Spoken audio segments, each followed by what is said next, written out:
Hello there, KFP here, and I'm on a train in Germany. I'm currently studying Museum and Heritage Studies as part of a dual award master's program because I got bored during COVID, and apparently that's what I do when I'm bored during COVID or some other global pandemic. Thinking maybe I can do a sort of museum blog, which will help me to think more about the museums that I visit and how it relates to my research. I've been here for the past almost 6 months, and I've been doing a lot of reading, a lot of research, a lot of museum visits, a lot of heritage site visits, and I'm starting to develop some disappointing, shall we say, conclusions about the current, what we would call remembrance culture of Germany, not with regards to the National Socialist narrative, but the colonial narrative.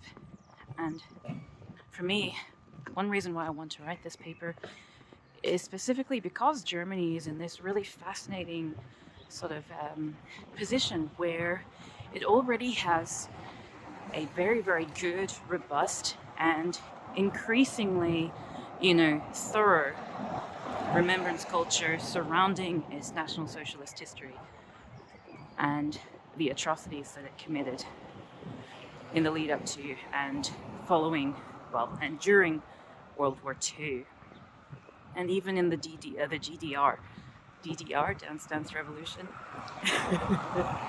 The reason why I'm thinking of writing my thesis about German colonial history and how it's represented in German history museums is that I've noticed something that's kind of weird about how colonial history is approached in these museums in Germany. And that is that, at the moment there's especially in the light of Black Lives Matter, which obviously had its origins in the United States, but has had a profound impact in Black emancipation and empowerment movements all around the world.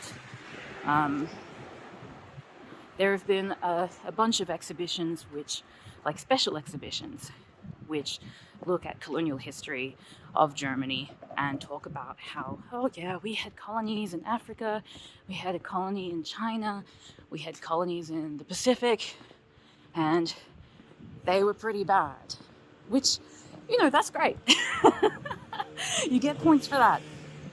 But after those special exhibitions have been held, it just becomes business as normal again, There's this, what I would say, a decoupling of the post-colonial present, what things are like today, how history is depicted in general, and the colonial past.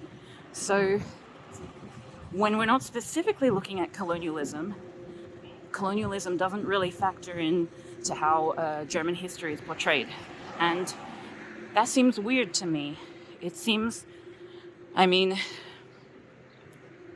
at best, it's kind of like an oversight, but at worst, it's ahistorical, right?